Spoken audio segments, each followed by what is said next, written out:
Students, मैं Jitu sir. आज मैं आपको 8th और 9th का जो हमारा बेसिक चैप्टर है ज्योमेट्री में, वो आज आपको सिखाने वाला। तो बेसिक इसमें चैप्टर का कॉमन एक चैप्टर है जो आपको 8th में भी था और 9th में फिर से रिपीट हुआ है। तो ये parallel lines and a transversal इस चैप्टर का नाम है, जो हमारा सेकेंड चैप्टर है। इसके बारे में आपको मैं इंट्रोडक्शन दूंगा। तो ये जो लेसन है आपको 8वीं और 9वीं दोनों के लिए कंबाइंड लेक्चर होने अभी ले रहा हूँ मैं, ठीक है। तो इसमें बस मैं आपको इंट्रोडक्शन दूंगा। तो इंट्रोडक्शन में मैं आपको कुछ प्रॉपर्टीज बताऊंगा कि पैरेलल लाइंस क्या होते हैं, ट्रांसवर्सल क्या होता है, ये दोनों की प्रॉपर्टी मैं पूरा आपको एक्सप्लेन करके दूंगा और इसके ऊपर सम्स कैसे आते हैं, वो सॉल्व कैसे करना है, ये बेसिक है। तो अभी इसमें सबसे पहले पैरेलल लाइन। तो फर्स्ट पैरेलल लाइन जो होता है, ये पैरेलल लाइन है क्या वो आपको बताता हूँ। तो जो हमारा पहला है पैरेलल लाइन, इसमें क्या होता है कि दो जो लाइंस होते हैं एक ही प्लेन पर जो रहता है हमारा, इसमें रहता है सरफेस पर रहता है। अगर मेरा ये लाइन एम और एल, जो एल और एम है, ये क्या होते हैं, एक दूसरे को ट्रांसवर्सल नहीं करते, ये एक पैरेलल लाइन है। तो a line that is in a same plane में, बट क्या होगा यहाँ पे, which do not intersect each other, एक दूसरे को इंटरसेक्ट करते नहीं है। देखो ये लाइन अगर कितना भी अब स्ट्रेट करोगे, ये एरो क्या करता है कि आगे बढ़ते जाता है। अगर मैं यहाँ पे एरो की जगह ऐसा कर दूँ तो इसका मतलब ये स्टॉप हो गया है। बट अगर मैं लाइन को कितना भी आगे बढ़ाऊँ तो एक दूसरे को क्या करेंगे, इंटरसेक्ट नहीं करेंगे। उसको हम लोग बोलते हैं पैरेलल लाइन। तो देखो पैरेलल का साइन आपको इस तरह से दिखाया जाता है, ये पैरेलल का साइन है।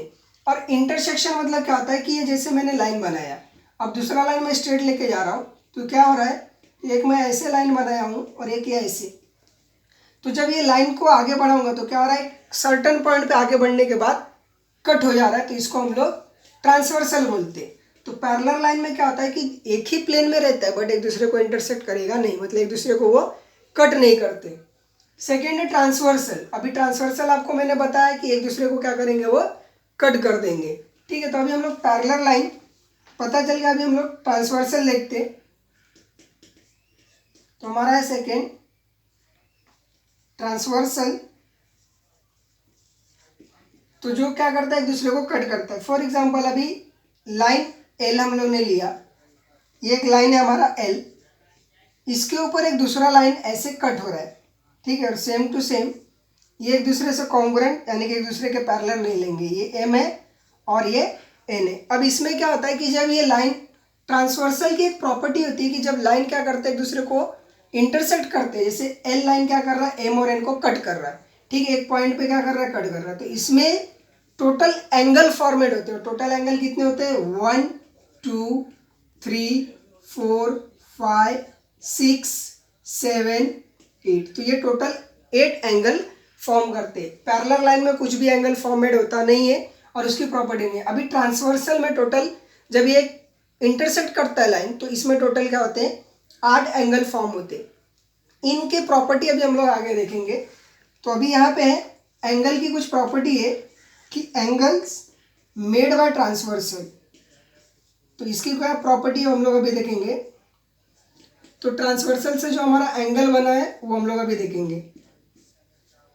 तो फर्स्ट यहाँ पे ट्रांसवर्सल से जो एंगल बनता है उसको हम लोग बोलते हैं करस्पॉन्डेंस एंगल,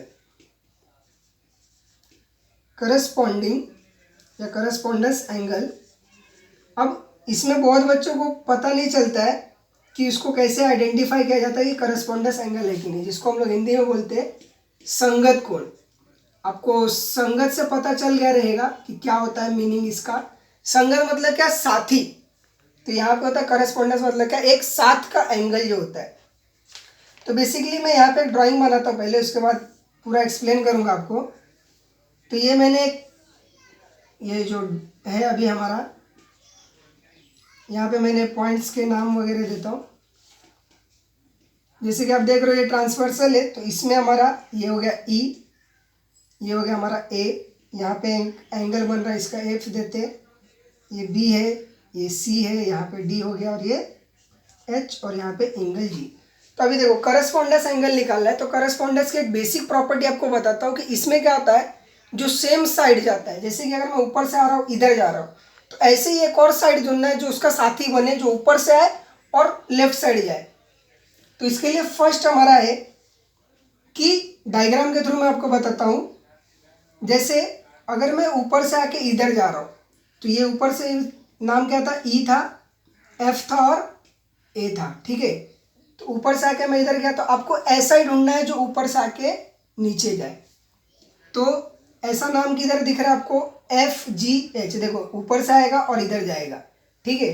तो यहाँ पे क्या हो गया, एफ जी एच। तो इसके अभी हम लोग क्या करेंगे, नाम लिखे। सी है, तो ये सी है तो हम लोग वो लिखे। अभी क्या करेंगे, हम लोग इसको आंसर लिखते। तो आंसर क्या लिखना है, angle E F A and angle F G H, या फिर आप सी जी एच भी लिख सकते हो। तो देखो एंगल एफ का साथी कौन है, एंगल जी है। कैसे पता चला, बेसिक आपको ऊपर से अगर आ रहे हो और इस साइड जा रहे हो, तो ऐसा ही आपको इस डायग्राम में ढूंढना है। देखो मैं इधर से ऊपर से आया तो इधर जा रहा हूँ, मैं इधर वाला ले सकता हूँ क्या, ऊपर से आया इधर क्या, नहीं, ये इधर जा रहा है वो उधर, तो ऐसा नहीं ले सकता हूँ, ठीक है। तो यहाँ पे हम लोग, यहाँ पे अभी सी यहाँ पे है, एफ जी और ये सी है, ठीक है। नेक्स्ट ऐसे हमको कितने हैं टोटल, यहाँ पे जैसे आपको देखते रहोगे ट्रांसवर्सल में 8 एंगल मिल रहे। तो 8 अगर एंगल मिल रहे तो स्टूडेंट्स अभी ये हम लोग देखेंगे। सेकेंड हमारा है, इसमें आपको बस कुछ नहीं करना है कि जो सेम साइड जा रहा है उसी साइड देखना है। सेकेंड हम लोग ने लिया ए एफ जी। तो देखो ए एफ जी अभी क्या आ रहा है, इस साइड से आके नीचे जा रहा है। तो हमको क्या करना है, सेम इसी साइड से आना चाहिए और नीचे जाना चाहिए। तो अगर आप इधर देखोगे इस साइड, तो आपको ऐसा मिलने वाला नहीं है। तो आपको इधर देखो, ये भी इस साइड से गया था, हमको भी इसी साइड से। तो देखो सी जी एच इधर से आया और नीचे गया, सी जी एच। तो आंसर कैसे लिखना है आपको, angle A F G and angle C G H. Similarly हम लोग अभी दूसरे साइड देखेंगे। तो दूसरे वाले में क्या है, यहाँ पे दिया गया है ई एफ बी, मतलब ऊपर से आ रहा है और लेफ्ट साइड जा रहा है, सॉरी ऊपर से आके हमारा राइट साइड जा रहा है। तो इधर तो आपको मिलेगा नहीं क्योंकि लेफ्ट साइड हो गया, तो राइट साइड चाहिए। तो देखो एफ जी डी, ये ऊपर से आ रहा है राइट साइड जा रहा है, तो इसका नाम क्या आएगा, आप एंगल लिखना है तो आपको पता ही है, एंगल क्या लिखोगे आप, ई एफ बी एंड आपका क्या आएगा नेक्स्ट, एफ जी डी, ठीक है। सिमिलरली ऐसे फोर्थ के लिए, फोर्थ क्या है आपका, ये तो ऐसा गया, अभी नीचे भी आएगा तो बी एफ जी।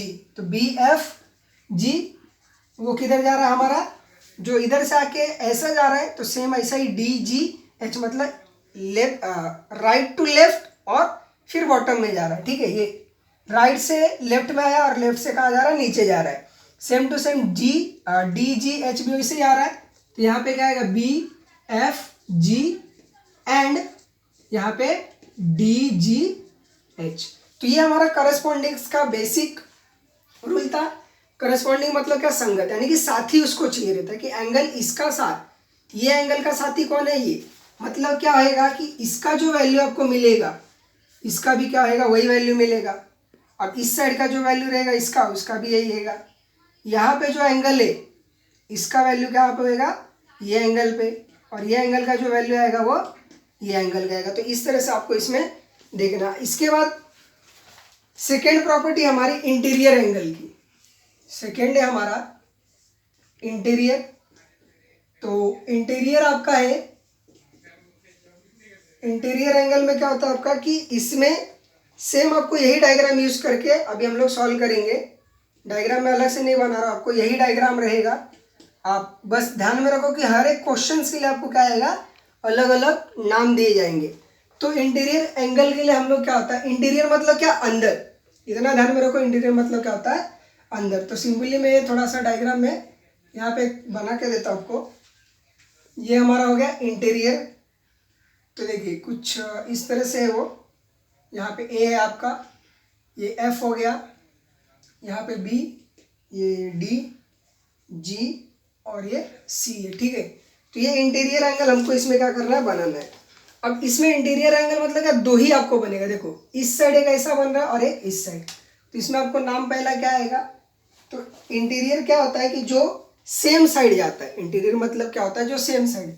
तो देखो अगर मैं ऐसा आ रहा हूँ और इधर ही जा रहा हूँ, तो इधर से पूरा एक साइड आपको कंसीडर करना है, ये इस साइड का, ठीक है। तो इसमें क्या आ रहा है आपका ए, यहाँ पे है ए, यहाँ पे आपका एफ, यहाँ पे जी और यहाँ पे सी। तो आपको ये एंगल और ये एंगल एक साथ लिखना है। तो यहाँ पे आंसर क्या लिखोगे आप, यहाँ पे आंसर लिखते हैं हम लोग एंगल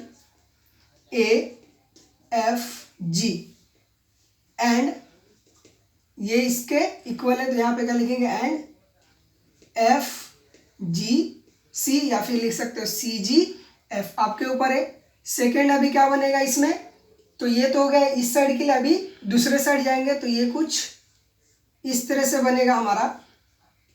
तो यहाँ पे हमारा B है, ये F है, ये G है और ये D है। तो इसके लिए हमारा क्या मिलेगा यहाँ पे BF, ये हो गया BF और G, ये हो गया एंगल इसके लिए। सेम इसके लिए तो हम लोग DGF या फिर आप क्या लिख सकते हो FGD भी लिख सकते हो। अभी ये तो दो प्रॉपर्टी हो गया, अभी तीसरा प्रॉपर्टी अल्टरनेट का। थर्ड प्रॉपर्टी हमारा अल्टरनेट एंगल। तो अभी अल्टरनेट एंगल मतलब क्या, अभी इंटीरियर मतलब इसको हम लोग बोलते हैं हिंदी में अंतःकोण। इंटीरियर मतलब होता है अंत मतलब क्या, अंदर का कोण। अल्टरनेट मतलब जिसको हम लोग बोलते हैं एकांतर कोण, इसको हम लोग बोलते हैं एकांतर कोण। ठीक है, तो अभी इसका भी डायग्राम हम लोग सेम यही रखेंगे जो यहाँ पे है। तो अल्टरनेट का मतलब एक के बाद, अल्टरनेट का मीनिंग होता है एक के बाद एक आने वाले एंगल्स। तो एक के बाद एक आने वाले, या फिर हम लोग इसमें आपको जो Z बनता है उस Z के थ्रू आपको देखना रहेगा। ठीक है, जैसे यहाँ पे हमारा AFG, अभी देखो आप डायग्राम में, तो यहाँ पे आपको AFG ये मिल रहा है। इसका अल्टरनेट AFG का अल्टरनेट क्या मिलेगा आपको CGF। ठीक है, तो AFG का अल्टरनेट आपको, अल्टरनेट ये एक साइड हो गया, तो आपको इसमें पूरे डायग्राम में कंसीडर करना है। तो अभी हम लोग वो बनाते हैं इसका अल्टरनेट एंगल, तो उसको Z की तरह कंपेयर करेंगे।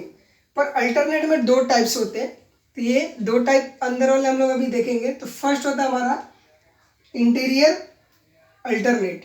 ठीक है, इंटीरियर अल्टरनेट एंगल, तो ये हम लोग पहले देखेंगे। इंटीरियर मतलब क्या, अंत एकांतर कोण। तो इंटीरियर मतलब ये हमको लेना है, तो इसमें क्या है, इसके अपोजिट, यानी कि इसको हम लोग बोलते हैं Z बनाना। इसको हम लोग क्या बोलते हैं, Z बनेगा इस तरह से कुछ। ठीक है, तो यहाँ पे अगर A है, ये F है, ये G है और ये D है, तो देखो ये एंगल किसके इक्वल आएगा, इसके। तो इसको हम लोग बोलते हैं अल्टरनेट। जैसे कि AFG, आंसर क्या आएगा एंगल AFG, ये किसके इक्वल रहेगा, DGF के। ठीक है, तो ये आंसर क्या आएगा इसका AFG, और इसका अल्टरनेट मतलब क्या याद रखना है आपको, अल्टरनेट का मीनिंग होता है Z बनना चाहिए। ठीक है, अल्टरनेट में Z, तो ये DGF या फिर आप लिख सकते हो FGD। तो मैं यहाँ पे लिखता हूँ DGF। अभी ये एक हो गया इंटरनेट। अभी सेकेंड नाम आएगा एक और हमारा इस साइड से, यानी कि कुछ वो सॉरी इसमें ही आपका बनेगा, ये पहला हो गया। अभी इसके अंदर ही एक और आएगा आपका नाम, सेकेंड आपका डायग्राम बनेगा कुछ उल्टा, ये ऐसा Z। ठीक है, तो ऐसे Z में आपका नाम क्या है, यहाँ पे B है, यहाँ पे आपका F है, ये हो गया BFG और यहाँ पे C रहेगा। तो यहाँ पे नाम क्या मिलेगा आपको, अभी इसका ये एंगल मिलेगा। ठीक है, अल्टरनेट में, तो BFG, इसका अपोजिट कौन है, यानी कि अल्टरनेट में कौन आ रहा है, CGF या फिर आप क्या लिख सकते हो FGC। ये हो गया किसके लिए, इंटीरियर के लिए, मतलब अंदर के लिए। अब इसमें एक और आएगा हमारा क्या, एक्सटीरियर, यानी कि बाहर के लिए। तो देखिए इसमें हम लोग ने क्या देखा, ये अंदर का देखा, अब पर ये बाहर का एंगल। टोटल तो 8 एंगल बन रहे, तो ये 1 2 3 4 हम लोग ने देख लिए, पर 1 2 3 4 ये जो बाहर है ये तो हमारा रहेगा, तो वो बाहर के लिए हम लोग क्या नाम देते हैं, एक्सटीरियर। तो एक्सटीरियर अल्टरनेट एंगल, तो अभी एक्सटीरियर कैसे पता चलेगा कि उसमें भी जेड ही बनता है, बट क्या रहेगा कि एक अगर यहाँ पे है तो दूसरा यहाँ पे आएगा। अगर एक इधर का ले रहे हो तो आप एक इधर का, मतलब देखो तो फर्स्ट हमारा बनेगा इसमें, जैसे मैंने यहाँ पे लिया ये एंगल, इसका नाम है ई, यहाँ पे आपका एफ और यहाँ पे है ए है, ठीक है। तो इसके अपोजिट में क्या बन रहा है आपका वो लिखेंगे। तो इसके अपोजिट में कौन बन रहा है हमारा डी जी एच, ठीक है। यहाँ पे बन रहा है डी जी एच। कैसे बन रहा है आपको दिखाता हूँ मैं। यहाँ पे देखिए, यहाँ पे अल्टरनेट बोला है, पर कहाँ पे एक्सटीरियर यानी कि बाहर का लेने का है। तो ये एक बाहर हो गया, ये तो अंदर का पार्ट से ये नहीं ले सकता तो बाहर। देखिए ये इधर, तो जेड हमको बनाना है। अगर मैं इधर जा रहा हूँ तो इसका अपोजिट में ये आ रहा है, तो इसका ये ई एफ ए मैंने वहाँ पे लिखा है ई एफ ए, उसका अपोजिट कौन आ रहा है डी जी एच, ठीक है। इसका भी नाम लिख लेते हैं हम लोग, angle E F A and angle D G H. आप रिवर्स भी लिख सकते हो, A F E and H G D, मतलब रिवर्स भी लिख सकते हो। सेकेंड अभी एक और है, क्योंकि एक्सटीरियर एंगल दो है, दो एक्सटीरियर है, दो इंटीरियर एंगल है, ठीक है। तो अभी इंटीरियर, अभी ये इस साइड का हो गया, अभी इस साइड का देखो। तो ये जो है हमारा, ये किसके है इस साइड के लिए। तो इसके लिए हम लोग ऐसा बनेगा डायग्राम, यानी कि यहाँ पे हमारा ई है, एफ है और बी है, बस एक एक साइड चेंज होएगा। अभी नीचे के लिए हमारा कुछ ऐसा मिलेगा। तो इसमें आपको क्या मिलेगा, यहाँ पे नाम क्या है सी जी एच। तो यहाँ पे लिखते हैं सी जी एच। तो देखिए यहाँ पे अब ये भी एक्सप्लेन करता आपको। तो देखो हम लोग ने ये एंगल इसके इक्वल आ गया, यानी कि अपोजिट में था, और वो एक्सटीरियर बाहर भी था। अभी बाहर एक और है, ये देखो ई एफ बी, इसके सामने यानी कि अल्टरनेट में कौन आ रहा है, अल्टरनेट मतलब एक के बाद आना, तो ये यहाँ पे आ रहा है सी जी एच। तो मैंने लिखा सी जी एच। अब इसका भी हम लोग नाम लिख देते हैं, angle E F B and E F B and, इधर से आपको जैसे लिखना है सी जी एच लिखना है, या फिर एच जी सी लिखना, उल्टा भी करके लिख सकते हो। तो स्टूडेंट्स अभी यहाँ पे ये हमारा जो प्रॉपर्टी था पार्ट, जो हम लोग ने तीन प्रॉपर्टी देखे हैं अभी, तो ये किसका था एंगल, पर क्या किसका एंगल था, ये जब ट्रांसवर्सल होता है तब इसका एंगल था, ठीक है। तो ये ट्रांसवर्सल के लिए ये पहला प्रॉपर्टी था करस्पॉन्डेंस, जिसको हम लोग बेसिकली कैसे पहचानते हैं कि जो सेम साइड जाता है, यानी कि जो एक ही दिशा में जाता है वो, तो ये निकालना इजी है। सेकेंड रहता है इंटीरियर एंगल। तो इंटीरियर मतलब अंदर का ही सीख, पर अंदर के लिए क्या होता है वो जेड फॉर्म करता है, ठीक है। तो अंदर के लिए आपको, सॉरी अंदर के लिए आपको जेड नहीं, इंटीरियर में जेड नहीं होता। इंटीरियर में क्या होता है जो एक ही दिशा में, इन मतलब क्या अंदर, और जो एक ही दिशा में जाता है। जैसे देखो ये पूरा एक साइड जा रहा है, ये एक साइड, तो ये है। पर अल्टरनेट में आप जैसे ही आओगे तो अल्टरनेट में ध्यान में रखना, उसमें क्या बनाता है जेड बनाता है, ठीक है।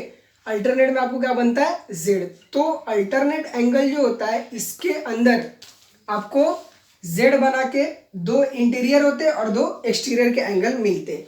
तो आपको इसमें ध्यान रखना है कि इंटीरियर एंगल और एक्सटीरियर एंगल होते हैं, तो वो जेड के थ्रू है। अभी ये तो हम लोग ने किसका देखा ट्रांसवर्सल का।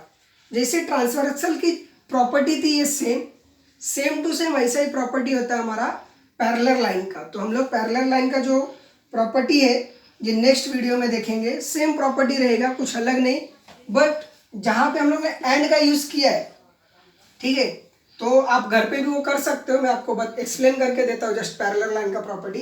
पैरेलल लाइन में आपको क्या करना रहेगा, बस जस्ट डायग्राम उसका बताता हूँ आपको। देखिए यहाँ पे अगर मैं पैरेलल लाइन ड्रॉ करता हूँ, ये मेरा पैरेलल लाइन का बताता हूँ। तो देखिए पैरेलल लाइन में जो डायग्राम रहेगा कुछ इस तरह से रहेगा आपका, ठीक है। तो ये पैरेलल लाइन का डायग्राम हुआ ट्रांसवर्सल, अगर आप इसको करोगे तो ये ट्रांसफर कट हो जाएगा। तो पैरेलल लाइन और ट्रांसवर्सल में डिफरेंस क्या है, बेसिक एक चीज़ का है कि जहाँ पे आप एंड यूज़ कर रहे हो प्रॉपर्टी यही रहेगी, करस्पॉन्डेंस, इंटीरियर और अल्टरनेट, प्रॉपर्टी कुछ भी चेंज नहीं। बट जहाँ पे आप एंड यूज़ कर रहे हो ना, ये जो एंड है यहाँ पे आपको पैरेलल में एक साइन लगेगा, ये इसको बोलते हैं हम लोग कॉन्ग्रुएंट का साइन, ठीक है। कि कॉन्ग्रुएंट है किसके, एक दूसरे के, कॉन्ग्रुएंट मतलब इक्वल है, पैरेलल में वो इक्वल दिखेंगे। बस आपको चेंजेस कहाँ पे करने आपको पता है, सिर्फ एंड की जगह पे वो साइन यूज करना है जो आपको यहाँ पे कॉन्ग्रुएंट का दिख रहा है, ये साइन, तो यही साइन यूज करना है पैरेलल लाइन में। सेम टू सेम यही प्रॉपर्टी आपको कॉपी करना है। आप चाहे तो यही डायग्राम लो, बट जो लाइन रहेगा वो स्ट्रेट रहेगा और एंड की जगह पे आपको पता ही है डायग्राम वगैरह आपको बना के दिया है, बस एंड की जगह पे आपको पैरेलल का साइन यानी कि कॉन्ग्रुएंट का साइन यूज करना है। बाकी आपको कुछ भी नहीं है, प्रॉपर्टी बहुत इजी है, आप इजीली कर सकते हो, आपके टेक्स्ट बुक में भी दिया है। अगर आपको पैरेलल लाइन की प्रॉपर्टी नहीं समझी तो आप मुझे कमेंट्स में या फिर मुझे व्हाट्सअप भी कर दो, मैं आपको उसके ऊपर भी वीडियो बना के भेज दूंगा। Thank you for watching.